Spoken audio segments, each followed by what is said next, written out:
a specific person's performance, then you can't go into closed session. I think it is a personnel matter associated with the contract.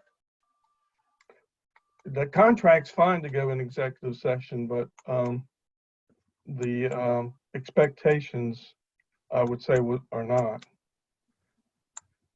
You can ask Paul when Paul comes on the meeting.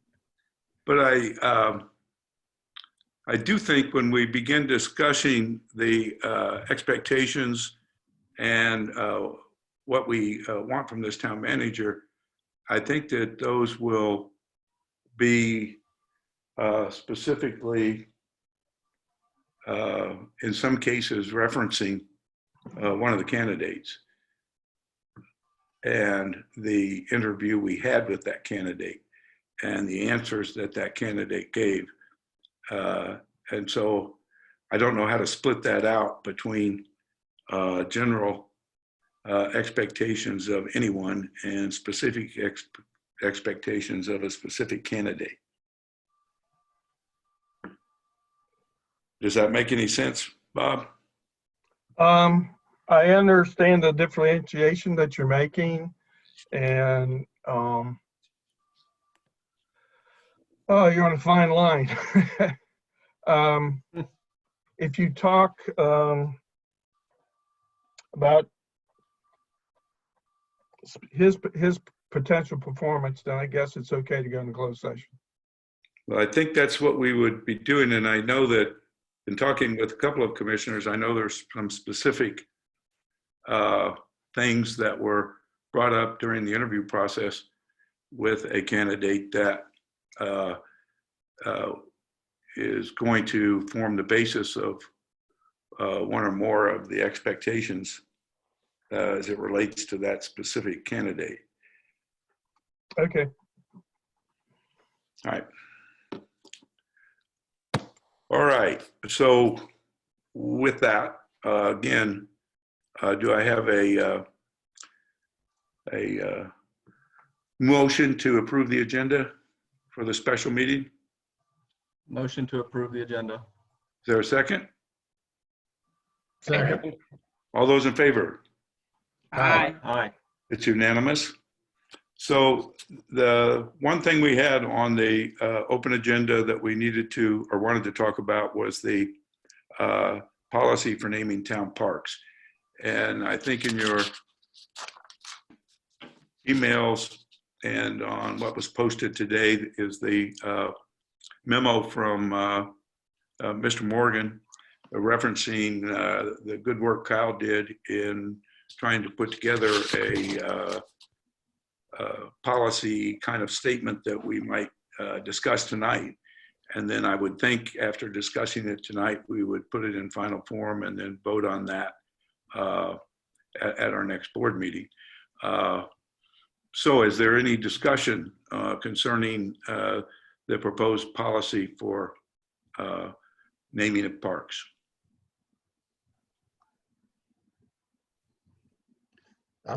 Personally, I thought Kyle did a pretty good job. I thought it was very good, very good.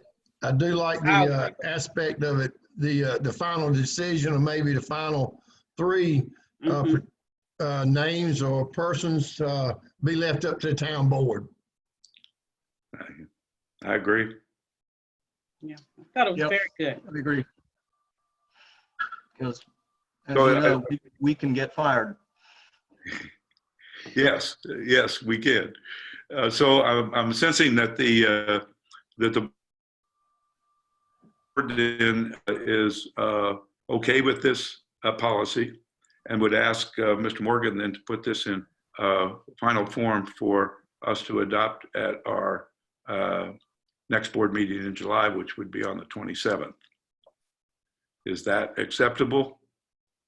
Kyle, do you want to say anything about the para meeting? Yeah, I'll say just as information kind of, I did attend the para meeting last week and talk to them because this obviously requires their involvement in the process, and they were I think excited to participate in it. Their concern was that kind of the method that we get public input, and if that's some type of survey, and we kind of talked about how those went wrong online before. But I think that we're avoiding that by having the final decision is not made by a vote of the public or anything. But as the ideas are submitted, they should be submitted with some type of background information of how that applies. So I think that works for what we discussed in that meeting, and they're very interested in helping us with this.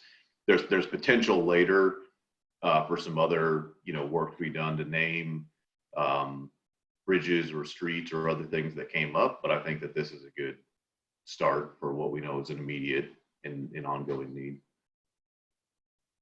Is everybody familiar with the name Bodie McBoatface? Parky McParkface.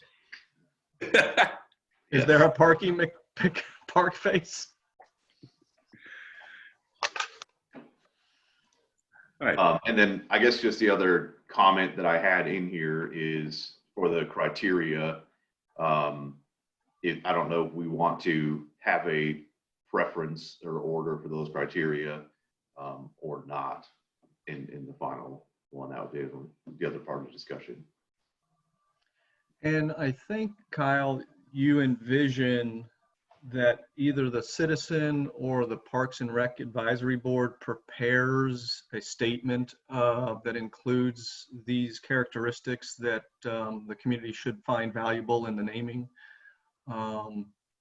Should there be kind of a template that they do that with, maybe? Maybe. I mean, I would hope that the public, instead of just submitting a name, would submit something small, at least, of why they think that, and then yes, that the Parks and Rec Board would provide a more substantial write-up on whatever their 2 to 3 suggestions were. I'm not sure if we need a standard form or what that would be, or what it would include.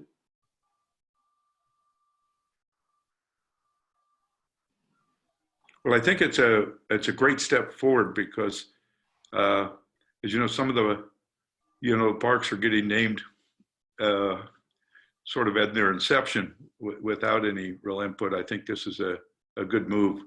Get the community involved and then get the board involved with the final decision on this. So I thank Kyle and all of you. I think this is a very good move. Okay. Is there anything else on the